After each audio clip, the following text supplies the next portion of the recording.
Hello everyone, welcome back to our channel. मैं राहुल सिंह एक बार फिर आप सबके साथ अपने कॉम्प्रिहेंसिव कोर्स ऑन सीसैट पर 50 डेज मैराथन। और ये मैराथन जिसमें हम सब मिलकर सीसैट के पूरे कोर्स को कवर करेंगे।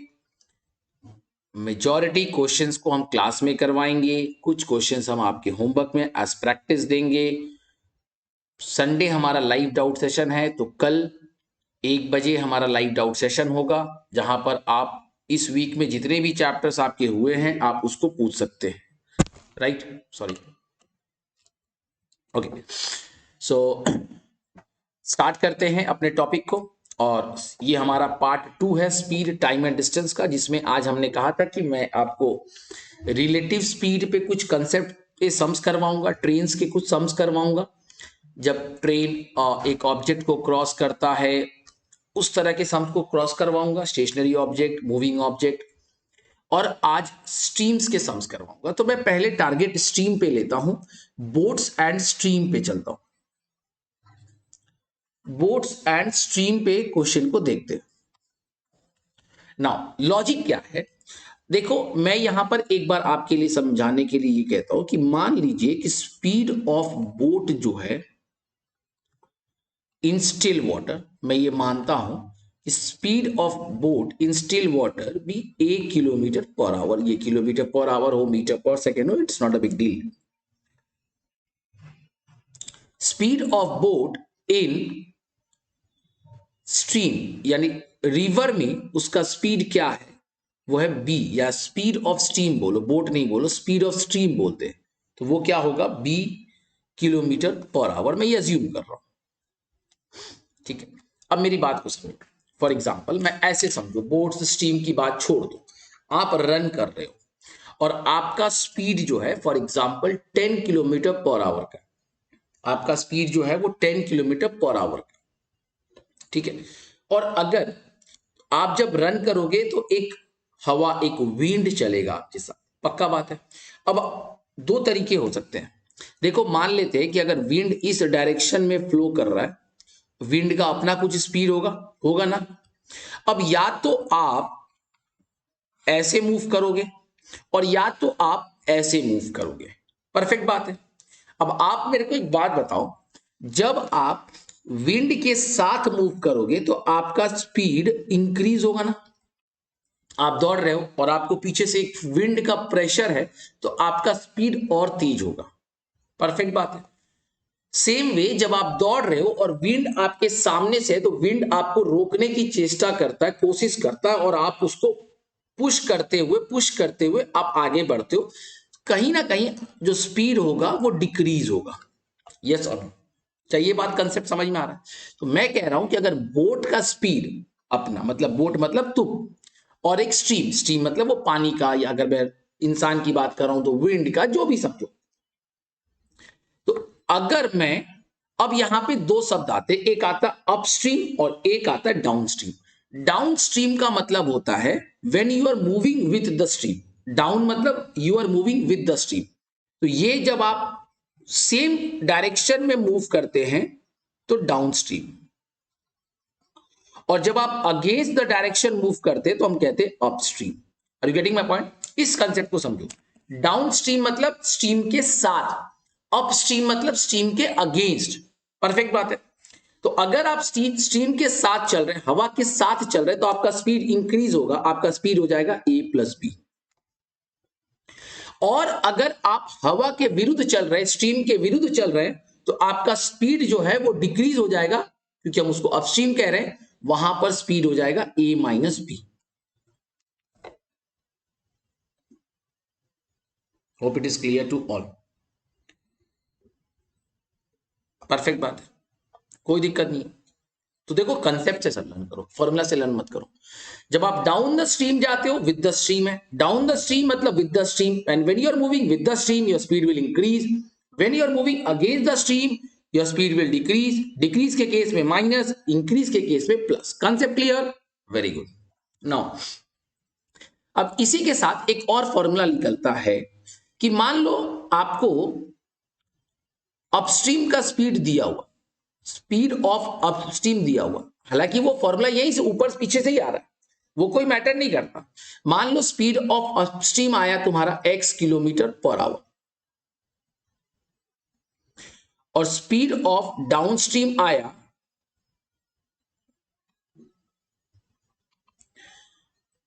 y kilometre per our. Perfect बात है। अपस्ट्रीम का स्पीड है x किलोमीटर पर आवर और डाउनस्ट्रीम का स्पीड है y किलोमीटर पर आवर। तो अगर हम स्पीड ऑफ बोट पूछे आपसे, स्पीड ऑफ बोट पूछेंगे, तो अब आप मेरे को पहले तो ये बताइए, आप खुद बता सकते हैं कि किसका स्पीड ज्यादा होगा, x बड़ा होगा कि y बड़ा होगा, आप खुद बताओ। सर अप स्ट्रीम का मतलब होता है अगेंस्ट द स्ट्रीम, मतलब स्पीड डिक्रीज होगा। डाउन स्ट्रीम का मतलब होता है with the stream, speed increase होगा, मतलब y बड़ा है x छोटा है। तो स्पीड ऑफ बोट के केस में हम क्या करते हैं, y प्लस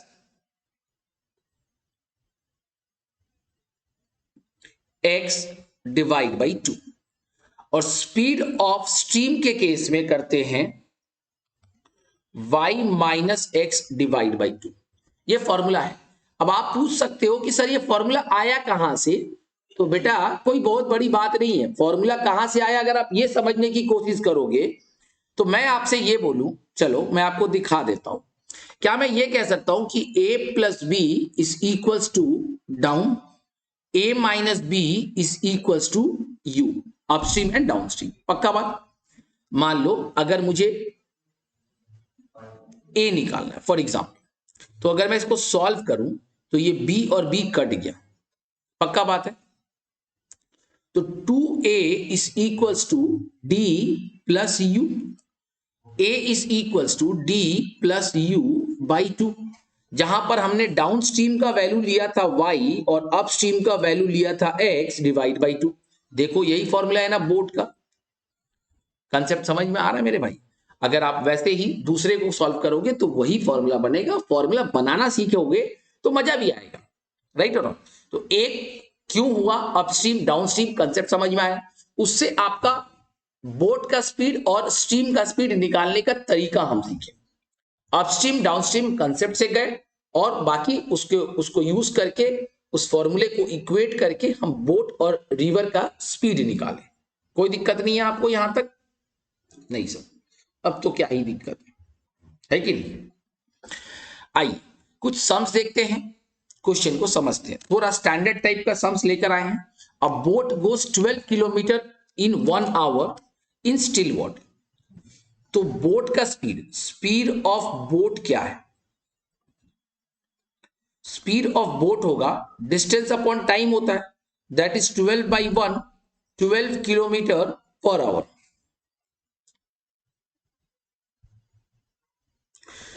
और जब अगेंस्ट द करंट जा रहे, क्या कर रहे, अगेंस्ट द करंट जा रहे, तो मेरे को कितना टाइम लग रहा है, it takes thrice the time in covering the same distance against the current. अब एक बात बताऊं, जब मैं अगेंस्ट द करंट जाऊंगा तो क्वेश्चन के हिसाब से क्या बोला, चीजों को समझना। अगेंस्ट द करंट जब जा रहा हूं तो डिस्टेंस हमको सेम कवर करना है, दैट इज 12 किलोमीटर, इसलिए हम यहां पे ये यूटिलाइज करते हैं। और टाइम जो है मेरा, टाइम जो मेरा है वो थ्राइस लगेगा। पहले मुझे 1 आवर लगता था, अब मुझे 3 आवर्स लगेगा। तो अगेंस्ट द करंट आपका स्पीड क्या हुआ, अगेंस्ट द करंट आपका स्पीड क्या हुआ, स्पीड हो गया 4 किलोमीटर पर आवर। क्या इस बात से आप अग्री करते हो? अगेंस्ट द करंट स्पीड क्या हो गया, 4 किलोमीटर पर आवर। अब आप मेरे को ये बताओ अगेंस्ट द करंट का मतलब क्या था, अगेंस्ट द करंट का मतलब डाउन अपस्ट्रीम था, और अपस्ट्रीम का हम क्या फॉर्मूला पढ़े थे, अपस्ट्रीम का फॉर्मूला पढ़े थे speed of boat plus speed of current, यही था ना बेटा, कि माइनस था। अगेंस्ट द स्ट्रीम में स्पीड आपका डिक्रीज हो जाएगा, इसलिए आप माइनस करेंगे। अगेंस्ट द करंट में आपका स्पीड आया 4, स्पीड ऑफ बोट है 12, तो स्पीड ऑफ करंट क्या हो गया, तो स्पीड ऑफ करंट हो गया मेरा 8 किलोमीटर पर आवर। क्या इस बात से आप अग्री करते हो? आंसर आ गया। एकदम ध्यान से समझना है, क्वेश्चन में क्या पूछा है, स्पीड ऑफ द करेंट पूछा है, दिया क्या है, स्पीड ऑफ बोट दिया हुआ, और एक कनेक्शन में स्पीड ऑफ अपस्ट्रीम निकाल सकते हैं। तो स्पीड ऑफ बोट मैंने निकाला, distance upon time. Speed of current निकालने के लिए पहले मैंने कंसेप्ट को समझा, क्वेश्चन में बोला डिस्टेंस सेम रहेगा, दैट इज 12 किलोमीटर। टाइम बोला 3 गुना, पहले था 1 आवर, अब लगेगा 3 घंटा। तो टाइम अगर 3 घंटा हुआ, डिस्टेंस अगर 12 है, तो स्पीड आपका क्या होगा, normal speed by speed is equal to distance upon time, that is 4 kilometre per hour. अब अगेंस्ट द करंट मतलब अपस्ट्रीम निकल गया, अपस्ट्रीम है मेरे पास, बोट का स्पीड है तो रिवर का स्पीड निकाल लोगे, करंट का स्पीड मतलब रिवर का स्पीड, यहां पे पूछने का मतलब होता है। क्लियर है? आइए क्वेश्चन समझते, क्या बोल रहा है, the boat which has a speed of 5 kilometre per hour in still water. तो स्पीड ऑफ बोट क्या है, स्पीड ऑफ बोट है 5 kilometre per our, crosses a river of width 1 kilometer, the shortest possible path in 15 minutes। तो crosses a river मतलब हम ये कह सकते हैं कि स्पीड ऑफ डाउनस्ट्रीम, या डाउनस्ट्रीम बता देंगे, speed downstream 1 kilometre by 15 minutes, 15 by 60। अभी देखो यहां पर एक प्रॉब्लम आएगी कि यहां पे ये तो बोल रहा है कि वो क्रॉस कर रहा है, लेकिन ये नहीं बोल रहा है कि वो जो स्पीड है, क्या बोला कि वही बोट रिवर को क्रॉस कर रहा है, 1 किलोमीटर के डिस्टेंस को कवर कर रहा है और 15 मिनट में कवर कर रहा है। तो यहां से अगर हम सॉल्व करें 1/4, तो हमारा आंसर आ रहा है 4 किलोमीटर पर आवर। देखो बुद्धि लगाना है, क्या लगाना है मेरे को, बुद्धि। अगर आप डाउन स्ट्रीम जाते हो तो आपका स्पीड बढ़ जाएगा, पक्का बात। आपका स्पीड है 5, आपका डाउन स्ट्रीम में स्पीड बढ़ जाएगा क्योंकि ऐड, बट जब आप अगेंस्ट द स्ट्रीम जाते हो तो आपका स्पीड घट जाएगा। अब आप मेरे को ये बताओ, जब आप रिवर में चले तो आपका स्पीड हो गया 4 किलोमीटर पर आवर, तो इसका मतलब ये डाउन स्ट्रीम है या अप स्ट्रीम है, सर ये अप स्ट्रीम है। देखो आप कह सकते थे कि सर आपने पहले डाउन स्ट्रीम लिखा, मैं ये बताना चाहता हूं कि भाई मैं फर्स्ट इंस्टेंस में कुछ भी लिख दूं, कंसेप्ट मैं आपको दिखा रहा हूं कि आप भी उसी फ्लो में मत चल जाना जिस फ्लो में मैं चला गया। बात समझ रहे हो? ठीक है, मैंने लिखा तो कोई प्रॉब्लम नहीं है, लेकिन कैलकुलेशन के बाद मेरा दिमाग में ये क्लिक कर जाना चाहिए कि भाई वो अपस्ट्रीम है, क्योंकि ऐसा कोई कनेक्शन नहीं था। अभी मेरे पास बोट का स्पीड है, अपस्ट्रीम का स्पीड है, तो रिवर का स्पीड मिल जाएगा 5 - 4 दैट इज 1। फॉर्मूला वही है जो अभी हम पीछे पढ़ कर आए हैं। So this is clear to everyone, concept समझ में आ रहा है आपको, पक्का बात है। आइए नेक्स्ट आते हैं, Monu can row 12 kilometre per hour in still water. ठीक है, it takes him twice as long to row rope up as to row down the river, the rate of stream is, क्या होगा?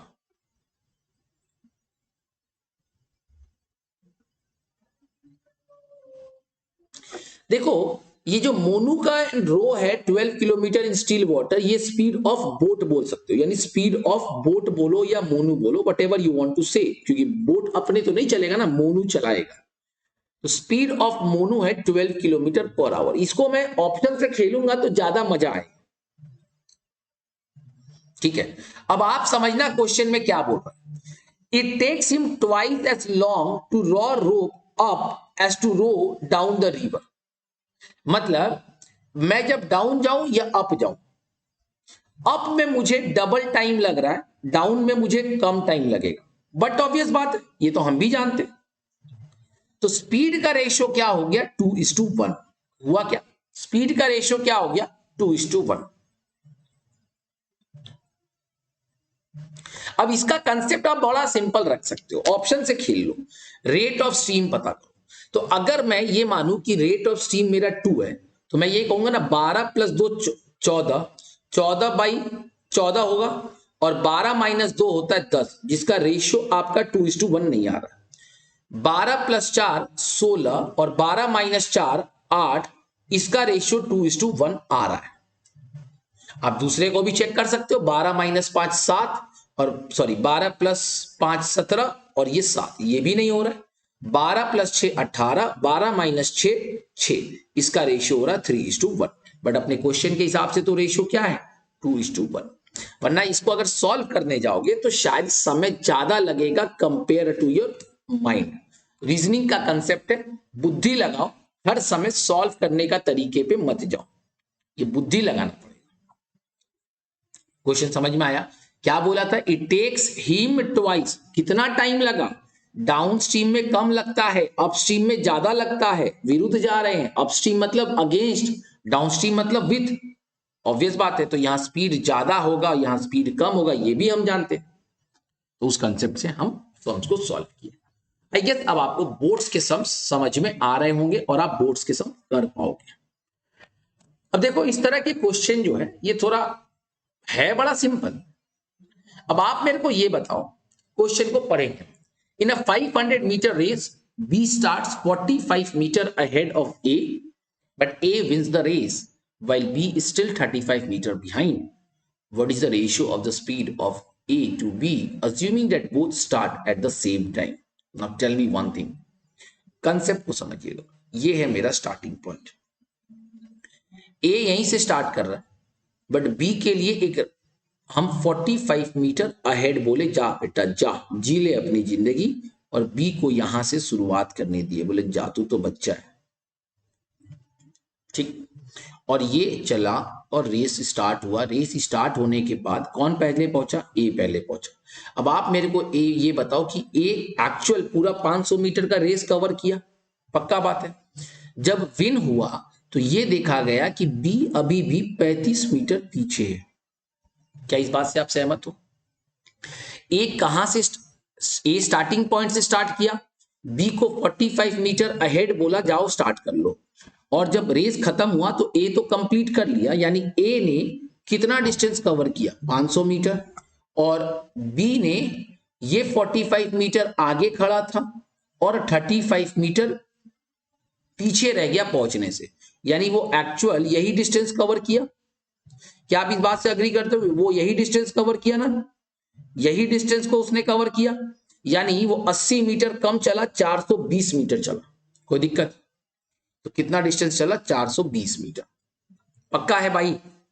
अब आप एक बात बताओ, अगर दोनों ने सेम टाइम पे स्टार्ट किया, दोनों ने सेम टाइम पे स्टार्ट किया, दोनों का टाइम एंड भी तो सेम ही होगा, क्योंकि ए जैसे ही पहुंचा बी का कहानी वही खत्म हो गया, यानी दोनों के दोनों ने सेम टाइम कवर किया। मैं मान लू कि अगर 1 है आवर, तो ये मेरा डिस्टेंस है, मेरा टाइम मान लेता हूं 1, अपने मन से मान लो। क्यों मान रहा हूं? क्योंकि दोनों का जो starting point, starting time same था, एंड भी सेम टाइम पे हुआ। तो हमारा स्पीड क्या हुआ? स्पीड यहां हो गया 500 और यहां हो गया 420। अभी आपसे क्या पूछा? Ratio of the speed. तो रेशियो ऑफ स्पीड क्या हो जाएगा? 25:21 आंसर। क्लियर है भाई? I guess this is very simple, बहुत सिंपल है भाई। ए 500 मीटर का डिस्टेंस कवर किया, बी को 45 मीटर आगे रखे, 35 मीटर पहले रोक दिए, यानी वो 80 मीटर कम दौड़ा। वो दौड़ा कितना? 420 मीटर। ए दौड़ा 500 मीटर, बी दौड़ा 420 मीटर। हमेशा याद रखना कि अगर दोनों के बीच में टाइम सेम होगा, अगर दोनों के बीच में टाइम सेम होगा, इफ टाइम, लिख लो प्लीज, ये काम आ सकता है। If time is same, then ratio of distance is equals to ratio of time, speed. Ratio of distance is equals to ratio of speed. ये लॉजिक है, और ये अभी हम प्रूव भी कर दिए। देखो इनका डिस्टेंस, इनका स्पीड सेम ही है, क्योंकि जब टाइम सेम है तो जब डिनोमिनेटर के वैल्यू सेम है तो स्पीड भी तो वही आएगा जो डिस्टेंस है। समझ में आया क्या? तो ये तो मैंने आपको एक्सप्लेन करने के लिए असम्पशन ले लिया कि टाइम ले लो, लेकिन अब आप ट्रिक यूज कर सकते हो, और किसी को पूछे, कोई पूछे कि कैसे करना है, तो वो भी आप बता सकते हो। आइए इस क्वेश्चन को देखते हैं। चलो इसको मैं बाद में देखूंगा, थोड़ा सा कॉम्प्लिकेटेड में। Running at a speed of 60 kilometre per hour, a train passed through a 1.5 kilometre long tunnel. Oh अच्छा, ये टनल कहा गया. तो चलो अब हम बात करेंगे ट्रेन की. ट्रेन्स के सम्स को सॉल्व करेंगे. बड़ा इजी है मेरे भाई. देखो एक बात बताओ, ट्रेन जब चलता है तो उसका अपना सेल्फ एक डिस्टेंस होता है, उसका भी अपना इज्जत है, उसका भी अपना डिस्टेंस है. पक्का बात, कोई दिक्कत नहीं. अब वो अगर एक पोल, पर्सन, ट्री, इस तरह के ऑब्जेक्ट को क्रॉस करता है. किस तरह के ऑब्जेक्ट को? पोल, पर्सन, ट्री. पर्सन मतलब स्टैंडिंग पर्सन.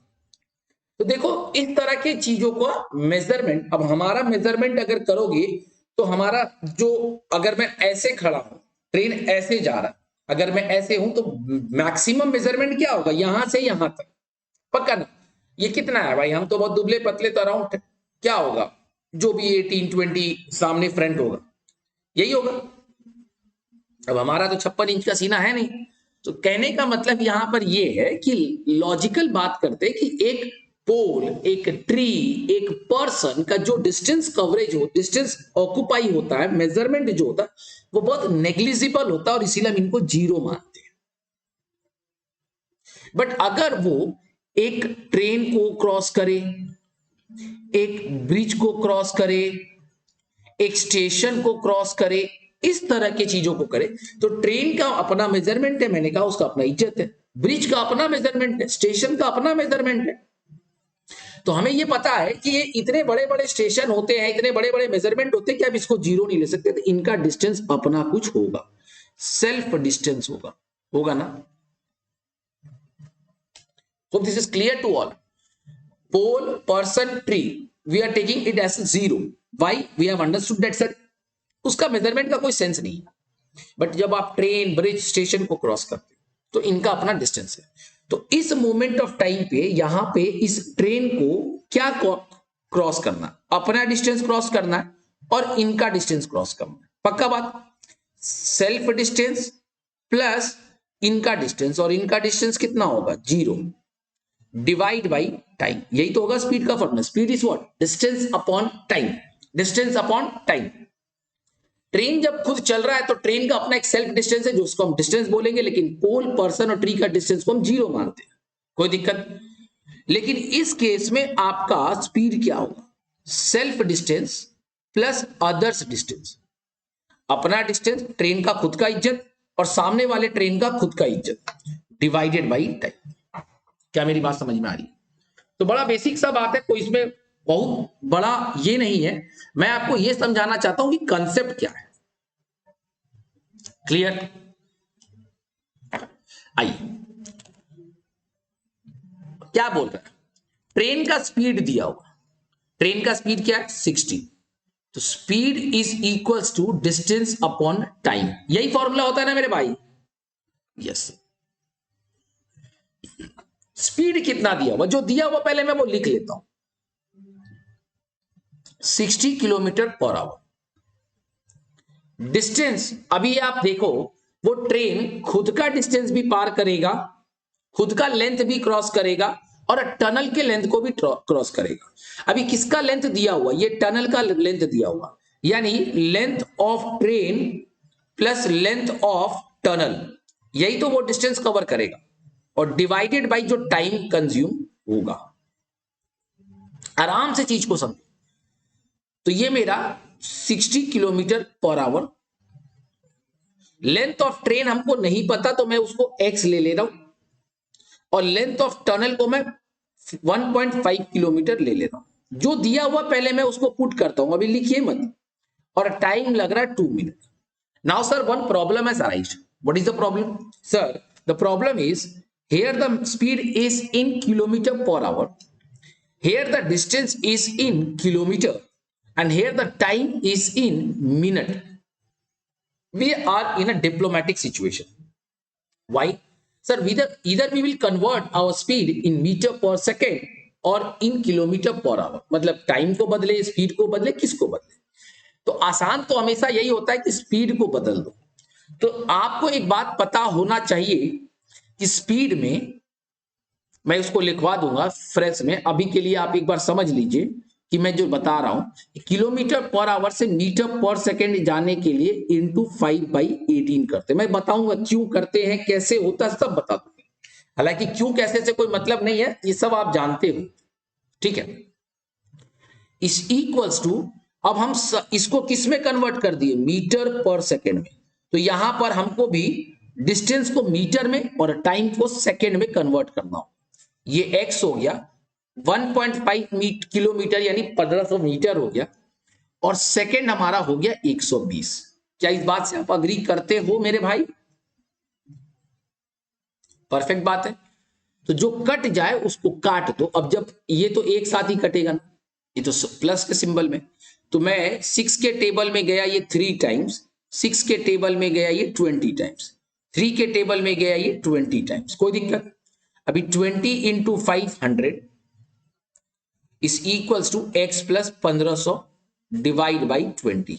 ये वहां गया तो 2000 is equals to X plus 1500, therefore X is equals to 500 metre.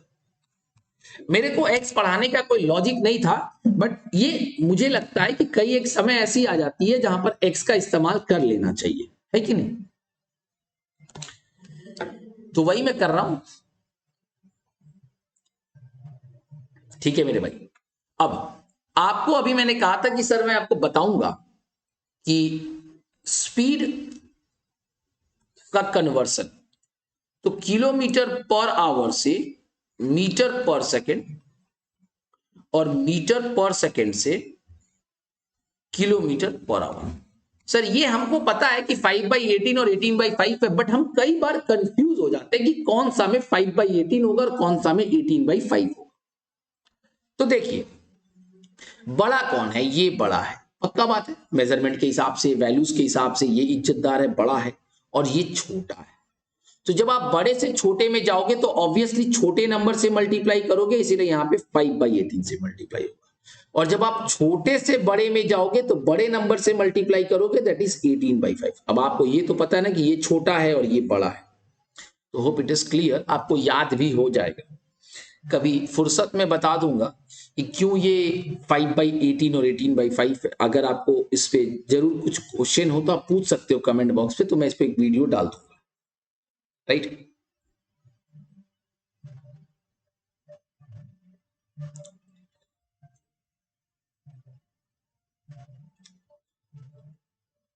आइए और सम्स देखते हैं। तो ट्रेन्स के सम्स आपको समझ में आ रहे हैं कैसे होगा? इसमें कोई बहुत बड़ा बात नहीं है, पोल को क्रॉस करना था तो उसका डिस्टेंस 0 ले लेते। अब हम थोड़ा सा जो पिछले क्लास हम लोग रिलेटिव स्पीड पढ़े थे उसकी बात कर लेते हैं। One local and another express train were proceeding in the same direction on parallel tracks at 29 km per hour and 65 km per hour respectively. The driver of the former noticed that it took exactly 16 seconds for the faster train to pass by him. What is the length of the fast train? Now very simple, एक local है और एक express है, they were moving in the same direction. When they are moving in the same direction मतलब ये local और ये express। हमने बताया था कि whenever they are moving in the same direction, that moment of time the relative speed will be difference, दोनों के स्पीड का जो डिफरेंस है वो। तो रिलेटिव स्पीड का जनरल फॉर्मूला क्या होता है? देखो स्पीड का फॉर्मूला ये होता है डिस्टेंस अपॉन टाइम, ये हम पिछले क्लास में बात कर चुके थे। यहां पर रिलेटिव स्पीड क्योंकि they are moving in same direction, answer क्या होगा 65 माइनस 29, पक्का बात। और डिस्टेंस हमको नहीं पता क्योंकि आपसे डिस्टेंस ही पूछा है और टाइम है 16 सेकेंड। अब लो सर फिर से आ गया प्रॉब्लम, क्यों आया? ये है मेरा किलोमीटर पर आवर में और ये है मेरा सेकेंड में। बट सर आपने अभी मुझे सिखाया था तो वो उस लॉजिक को मैं इस्तेमाल करूंगा। 65 माइनस 29, पहले तो ये बताओ कितना होता है? 36 होता है क्या? 36 kilometre per hour is equals to distance upon 16 second, that is the time. Now kilometre per hour से मीटर पर सेकेंड जाएंगे, बड़ा से छोटा जाएंगे तो छोटे नंबर से मल्टीप्लाई करेंगे, दैट इज 5/18, पक्का ना? That is 5/18। तो इंटू 5/18 करते हैं अगर हम 36 into 5/18 is equal to D/16। Solve कर लो, यहां से गया 2 into 5 10, therefore distance is equal to 160 second. I guess this is clear. Distance is equal to 160 second. अगर मैं सामने स्क्रीन पे आ रहा हूं तो देख लो कैसे, कोई दिक्कत नहीं है। This into this, answer is 160 metre, क्योंकि लेंथ निकालना। तो कुछ नहीं था भाई मेरे इसमें। रिलेटिव स्पीड का कंसेप्ट हम पढ़े हैं। रिलेटिव स्पीड का एक फॉर्मूला ये होता है, difference of speed if they are moving in same direction and sum of speed if they are moving in opposite direction. और दूसरा फॉर्मूला हमेशा स्पीड का एक कांस्टेंट है, डिस्टेंस बाय टाइम। लगा दिए फॉर्मूला, दोनों का इस्तेमाल किए, आंसर आ गया। आइए इसको देखते हैं। Two trains of length 250 meter and 140 meter are running on parallel tracks in the same direction at 58 km per hour and 32 km per hour. तो जल्दी से बताओ रिलेटिव स्पीड क्या होगा। तो रिलेटिव स्पीड होगा, क्योंकि they are moving in same direction, 58 minus 32 that is कितना, 26 if I am not wrong, 26 kilometre per hour. Distance कितना कवर करना, अभी बताओ। जब दो ट्रेनें पास कर रही हैं तो दोनों डिस्टेंस को कवर करना पड़ेगा ना भाई। यानी डिस्टेंस कवर करना पड़ा 250 प्लस 140, 390। नहीं समझा मेरी बात को क्या? दो ट्रेन जब चलेगा तो दोनों, देखो मान लो ऐसे चल रहा है फॉर एग्जाम्पल, तो मान लो अगर ये पीछे इसको ये कवर करना चाहता, तो ये पहले अपना डिस्टेंस भी कवर करेगा और जब चलेगा तो इसके डिस्टेंस को भी कवर करेगा। मतलब ये और ये दोनों डिस्टेंस कवर। समझ में आ रहा है? टाइम पता नहीं, फॉर्मूला लगाएंगे, relative speed is equal to, अब ये जो है ये मीटर में है, ये जो है आवर्स में है, किलोमीटर पर आवर, तो इंटू 5/18। भैया ना कटे तो मत काटो, जबरदस्ती कुछ नहीं कर, जो कटे वो काटो, ना कटे तो मत काटो। फॉर्मूला को लिखकर सॉल्व कर लेंगे। तो मेरा आंसर क्या हो, relative speed is equal to total distance upon time.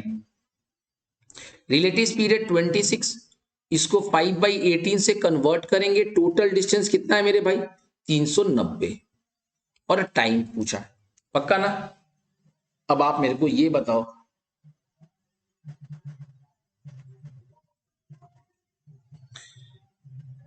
तेरह के टेबल में गया 2 बार, 13 के टेबल में गया 30 बार, 9 के टेबल में गया, तो टाइम इज इक्वल्स टू, अच्छा ये 5 के टेबल में गया 6 बार, 6 इंटू 9 54 सेकेंड। आ गया ना आंसर? कुछ नहीं था, बस रिलेटिव स्पीड को मैंने इसीलिए पिछले क्लास में क्लियर कर दिया। ठीक है, आइए, very simple, same type of sums. I guess you can do this.